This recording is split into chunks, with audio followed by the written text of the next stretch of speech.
Salut à tous, on se retrouve aujourd'hui pour parler du FC Barcelone en ce mardi 12 mars. On commence bien évidemment avec le match ce soir, la réception de Naples. Match hyper important pour le Barça, l'un des matchs les plus importants là, peut-être des 2-3 dernières années, parce que c'est un match où tu peux te qualifier en quart de finale de la LDC. Ça fait pas mal d'années que le Barça ne s'est pas qualifié en quart de finale. Donc la une du journal Mundo Deportivo, vital tout simplement cette rencontre, et l'autre une, un sport, je vous montre tous les jours. C'est tout le monde dans le même bateau, hein, tout le monde vise seulement la qualification ce soir, peu importe, il faut être qualifié. Même si tu joues mal, il faut te qualifier ce soir. Bon, c'est mieux de bien jouer et d'être qualifié, mais il faut se qualifier. Voilà, il n'y a pas de doute les gars, une élimination ce soir serait une terrible désillusion et la saison serait très longue, hein, bien sûr. Si ce soir rien faut pas, bref, on pense pas à ça. Donc le Barça contre Naples, un coup d'envoi, ça à 21h, bien sûr, c'est de la Champions League, hein. Donc voilà, donc quelques photos rapides de l'entraînement hier. Donc Ter Stegen, hein, et donc il aura du boulot, hein, bien sûr, ce soir. Robert Lewandowski, il faut que ce soir il nous fasse un très gros match, bien sûr, l'attaquant polonais. S'il fait un gros match, ça sentirait très bon, bien sûr, pour le Barça. Sergio Roberto, on peut voir aussi Araujo, n'oubliez pas, nouvelle coloration de cheveux, hein, bien sûr, pour le défenseur uruguayen. Donc voilà, tout le monde est très concentré, bien sûr, et pense seulement à la qualification. Pour la suite de la compète, hein, il y a une petite question. Pau Cubarsí doit-il être titulaire contre Naples, hein? C'est vrai qu'il est en ballottage actuellement avec Inigo Martinez. Donc Araujo devrait être bien sûr titulaire, mais à côté de qui? Est-ce que lui ou à côté d'Inigo? On ne sait pas. Moi, je miserais peut-être plutôt sur Inigo, hein, qui a peut-être un peu plus d'expérience. Pau Cubarsí, il est jeune, il a seulement 17 ans. Bon, après, il a déjà montré de belles choses, on verra. On verra après. De toute façon, c'est Xavi, bien sûr, qui fera son 11. Et en parlant de Xavi, tiens, on va revenir sur la conférence de presse d'hier, hein. Nous avons des joueurs importants absents. Alors, les deux derniers, par exemple, tiens, Pedri, De Jong, hein, qui m'ont manqué beaucoup, bien sûr, pour cette rencontre. Il y a aussi Gavi, il y a aussi Baldé, il y a également, je crois, Ferran Torres aussi, qui n'est pas présent. J'ai pas encore le groupe, hein, convoqué, mais on connaît déjà les joueurs qui seront là et ceux qui ne seront pas là, bien sûr. Mais nous allons rivaliser, parce que même s'il y a beaucoup de joueurs cadres qui ne sont pas là, hein, l'effectif est riche, hein, bien sûr, en talent.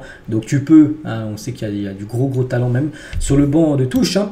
Et Xavi l'a dit, hein, donc demain maintenant, ce soir, nous aurons le match le plus important de la saison. Nous sommes en quart de finale de la Ligue des Champions, prêts, excités et plein d'espoir. Cela fait 4 ans sans que nous atteignions les quarts de finale, hein, et nous avons hâte de concourir, hein.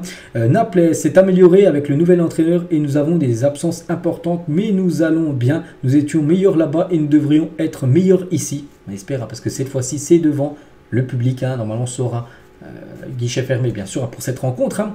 Le match le plus important de la saison, oui, hein, et nous sommes préparés avec enthousiasme. Nous avons besoin d'un stade plein. Donc tout le monde, bien sûr, sera présent, hein, mais c'est bien d'être présent, mais il faut être supporter, c'est-à-dire supporter l'équipe, hein, parce que le Barça, l'équipe aura besoin, bien sûr, du 12e homme, donc le public du FC Barcelone, hein. Donc je ne suis pas important, demain c'est le club, hein, j'ai déjà une date d'expiration. Donc il a dit, lui en fin de saison, il quitte le club, hein. Voilà, c'est pas important, il a dit lui, plus important, ça reste l'équipe, hein. Nous sommes parmi les 16 meilleurs clubs d'Europe et maintenant l'objectif est d'être parmi les 8 meilleurs, donc rentrer dans les quarts de finale. Nous n'avons à penser à rien d'autre, hein. Pau Cubarsí et Lamine Yamal devraient se concentrer uniquement sur le plaisir de demain et être fiers de pouvoir jouer à un si haut niveau, à un si jeune âge, hein, bien sûr, hein. Avec Francky, Gavi et Pedri blessés, pourrais-je jouer au milieu de terrain demain? Donc ce serait bien, mais non, hein, voilà, parce que lui il se dit, est-ce que j'aurais pu jouer? Non, voilà, ce serait bien, mais il ne veut pas, bien sûr, jouer. Puis, bien sûr, il n'a pas de licence, hein, bien sûr, c'est fini, hein, pour Xavi. Donc voilà, pas beaucoup de déclarations, mais voilà, des déclarations importantes, bien sûr, de Xavi. Et Ter Stegen, hein, parce que j'ai dit hier que Ter Stegen a été également en conférence de presse. Nous nous battrons pour tout cela, nous allons tout donner pour avoir du succès, surtout la qualification, hein. Donc lors du match aller, ils avaient déjà leur nouvel entraîneur et avec quelques jours pour préparer le match, hein. Mais c'était une équipe très compétitive et ils ont beaucoup progressé ces semaines-là. Nous nous concentrons sur nos affaires, hein. Ce qu'ils font ne nous affecte pas. Ce qui est important pour nous, c'est de bien jouer au football et surtout, c'est bien de bien jouer, oui, mais surtout de gagner et se qualifier, parce que des fois, tu joues bien et tu perds. Non, soit tu joues bien, il faut gagner. Voilà, ça va de pair, on peut dire, hein, même si des fois tu joues bien et tu es éliminé à la fin du compte, ça on ne veut pas. Ter Stegen, toujours, hein, donc il y a 10 ans quand Zubi m'a signé, hein, Zubimendi, nous avons parlé de tout ça. J'espère qu'il y aura beaucoup plus parce qu'il a dépassé les 400 matchs. lors du dernier match, donc c'est pour ça qu'il est revenu par rapport à ce montant de matchs joués, 400. Il a dit: je suis fier de défendre bien sûr ce maillot. Depuis 2015, nous n'avons atteint aucune autre finale, nous sommes restés d'autres saisons pour des raisons, et je pense toujours qu'un jour je reviendrai en finale avec bien sûr le Barça. Maintenant l'important est le match de demain contre Naples. Nous abordons le match avec joie et avec une grande envie de rivaliser avec Naples. Nous sommes très excités d'entendre l'hymne de la Ligue des Champions. Il parle aussi de Pau Cubarsí, qui pourrait être peut-être juste devant lui ce soir, s'il est titulaire. Pau Cubarsí, en tant que footballeur, il se comporte de manière phénoménale. Il peut beaucoup s'améliorer à son âge, et en tant que personne, il est toujours ouvert à l'écoute, il est accessible, il est dans une forme spectaculaire. Et voilà, à nous de le protéger, en gros. Voilà ce que peut dire Ter Stegen sur Cubarsí. Toujours avec Ter Stegen, ce n'est pas le bon moment pour parler d'Hansi Flick, vu qu'il est allemand, Ter Stegen. Et vu qu'Hansi Flick peut être futur coach du Barça, donc un journaliste lui a dit: Hansi Flick, vous avez des nouvelles, tout ça? Il a dit: on ne parle pas d'Hansi Flick, on parle bien sûr du match de ce soir. Ce n'est pas le jour. C'est une personne formidable que nous apprécions beaucoup dans l'équipe allemande. Je sais que vous n'aimez pas cette réponse, mais demain nous jouons le match le plus important de la saison. Et voilà, il voulait des questions sur au pire des joueurs du Barça, sur l'équipe de Naples, mais pas sur le futur entraîneur du Barça. Là, il n'avait rien à répondre. Ter Stegen, il a très bien répondu. Bref, voilà toutes les déclarations à Ter Stegen et Xavi. Donc maintenant, la compo probable. Donc je n'ai pas retrouvé de compo probable, donc je vous la remonte peut-être pour ceux qui n'ont pas vu l'épisode hier. En gros, c'est la une du journal Sport. C'était hier, qui dévoilait en gros normalement le 11 de départ de Xavi contre Naples. Donc ça devrait être grosso modo ça. Donc Ter Stegen bien sûr au but. Cancelo, défenseur gauche avec Araujo, Cubarsí ou Inigo. En défense centrale, on verra. Donc moi j'ai dit, je miserais peut-être plus sur Inigo, peut-être ce sera Cubarsí, on verra. Et Koundé, défenseur droit, Christensen, milieu défensif, ça c'est quasiment sûr, avec Fermin Lopez et Gundogan, et devant Lamine Yamal, Lewandowski, Félix. Voilà.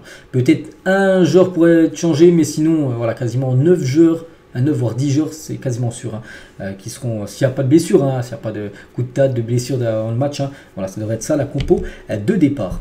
Le Barça a disputé 14 séances de tir au but officielles dans l'histoire du club, remportant 10 d'entre elles. C'est pas mal, c'est quand même très bien, c'est plus de la moyenne, parce que ce soir, ça peut se jouer au tir au but, parce qu'il y a eu un partout. Imaginez, ce soir, il y a encore match nul, ça va en prolongation, on sait que ça peut finir très tard, le match ce soir. Donc voilà, si ça va au tir au but, on peut voir que le Barça a plutôt une bonne réussite, on va dire, dans ce domaine des séances de tir au but. Le match contre Naples est le match le plus important de la saison, bien sûr. Ferran Torres ne s'est pas entraîné, il n'a pas eu de bonnes sensations, il ne jouera pas normalement. Mais j'ai pas vu encore le groupe, mais bon, c'est un journaliste qui dit ça, que en gros normalement il devrait être forfait, on verra. Et Lamine Yamal et Rafinha se sont entraînés normalement, c'est pour ça que Lamine Yamal, lui, il n'y a pas de souci. Il a reçu un coup, souvenez-vous, lors du dernier match, il devrait bien sûr être présent. Et concernant Rafinha aussi, qui avait reçu un coup, souvenez-vous, il était même sorti sur blessure lors du match contre Mallorca. Il s'entraîne également normalement hier, donc il devrait également être présent. Bon, je pense qu'il serait plutôt remplaçant. Rafinha, on pourrait le voir bien sûr, il pourrait être utile bien sûr en fin de rencontre, surtout si ça va en prolongation, là il sera très utile, Rafinha. Concernant l'adversaire Naples, donc il y a une sécurité renforcée à l'hôtel de Naples ce soir, donc avant le match de demain, donc ils ont dormi bien sûr du côté de Barcelone, et il y avait une sécurité renforcée pour que tout se passe bien. Le sommeil, on va dire, des joueurs napolitains avant cette rencontre. On peut voir le groupe convoqué. Bon, quasiment tout le monde est là.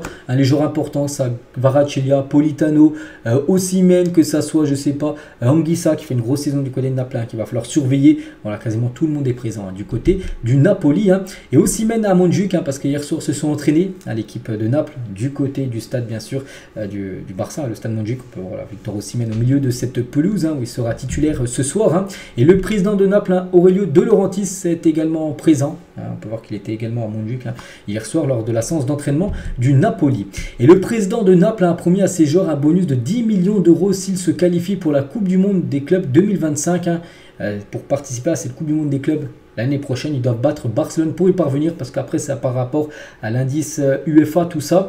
Et il y a déjà l'Inter qui a déjà quasiment sa place acquise. Et la deuxième équipe, parce qu'il y a 2 équipes par pays, ça pourrait être Naples. Mais bon, il faut que Naples batte le Barça ce soir pour avoir le pourcentage de points, on va dire, pour accéder tout simplement à cette Coupe du Monde des clubs. Et voilà, il leur offre beaucoup d'argent, donc voilà, ils seront peut-être surmotivés. Donc attention, bien sûr, c'est pas à cause de ça qu'ils vont se qualifier ou non, mais attention, parce que le Barça veut se qualifier, mais aussi Naples, bien sûr, va vouloir se qualifier. On croise les doigts, bien sûr, pour le FC Barcelone. Et Francesco Calzona, l'entraîneur de Naples, sur Lamine Yamal, a la qualité pour devenir le meilleur joueur du monde. Il est très jeune et a l'air d'être un expert. Il a tout pour être un joueur de haut niveau mondial. Bien sûr, ils savent que Lamine Yamal, c'est l'atout numéro 1 quasiment du Barça, alors qu'il a seulement 16 ans, un petit rappel, bien sûr. On continue les gars, donc rien à voir avec le match de ce soir. Bon, je pense qu'on a fait le tour, hein, voilà, de tout ce qu'il y avait à dire. Maintenant, il faut que le match se joue, hein, pour reparler bien sûr de cette rencontre. Hein. Mais on peut voir qu'hier, les gars, le directeur sportif de Manchester United a rencontré Deco aujourd'hui. Donc c'était hier, hein, exactement, hier lundi. Donc pour parler de quoi? Pour parler de quelques joueurs, dont Greenwood. Hein, voilà, Deco a rencontré donc, le directeur sportif de Manchester. Lors de la réunion, plusieurs noms contrôlés par les deux clubs ont été mis sur la table. Hein. L'une des discussions possibles aurait pu concerner Mason Greenwood qui intéresse le Barça. On en a parlé il y a déjà quelques jours que le Barça s'intéresse à Greenwood. Et voilà, il y a eu une rencontre entre les deux directeurs sportifs, ceux du Barça et ceux de Manchester, peut-être pour parler de Greenwood, d'une arrivée l'été prochain.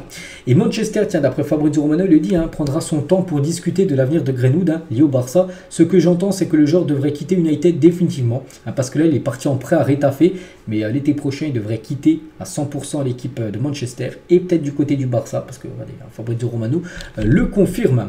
Il y a une autre rencontre, hein, donc Laporta a rencontré l'agent de Hansi Flick aujourd'hui.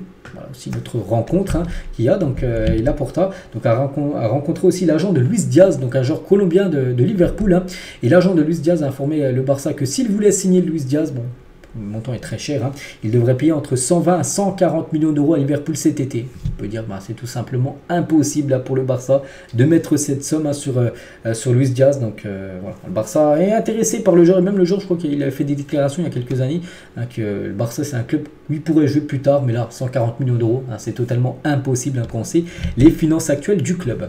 On va féliciter maintenant Marc Guiu. Pourquoi? Parce qu'il a obtenu son permis de conduire aujourd'hui. Félicitations à Marc Guiu, donc bonne nouvelle pour lui. Et l'autre, peut-être bonne nouvelle, hein, pour lui, serait une qualification bien sûr pour les quarts de finale ce soir. Le Barça aura un maillot inédit, hein, lors du prochain Classico le 21. Vous savez, tiens, dans 1 mois et 9 jours exactement, le Classico, le Barça se déplace à Madrid. Et voilà à quoi doit ressembler le maillot du Barça après Drake, Rosalia et les Rolling Stones, hein, qui étaient sur le maillot. Leur emblème, hein, sur le maillot lors du match aller. C'est au tour de l'artiste colombienne Karol G de figurer en gros sur le maillot du Barça. C'est pas encore officiel, mais bon, quand ça annonce comme ça, c'est souvent véridique quelques jours après. Donc voilà, ça doit être comme ça le maillot du Barça pour le Classico. Et on finit les gars, et avant de parler de Classico, tout ça c'est bien, c'est dans 1 mois, mais ce soir bien sûr il y a le match, hein, et on finit avec le pronostic. Donc n'hésitez pas à mettre un pronostic en commentaire pour ceux qui veulent. Donc moi je pars sur une victoire du FC Barcelone. 3-1 pour moi, enfin ce que je pense, hein, de la rencontre. Donc 3-1 pour le Barça, ce qui ferait au score cumulé, ça ferait 4-2 pour le Barça, et du coup ça ferait qualification du Barça pour les quarts de finale. Bon, c'est mon prono, j'espère qu'il sera vrai. Maintenant la vérité se passe bien sûr, hein, comme d'habitude sur le terrain. Donc voilà tout ce qu'il y a à dire aujourd'hui, j'espère que ça vous a plu. Je vous souhaite une très bonne journée, je vous souhaite également un très bon match ce soir. On se retrouve demain pour parler bien sûr de cette rencontre de ce soir. Bonne journée à vous et à demain.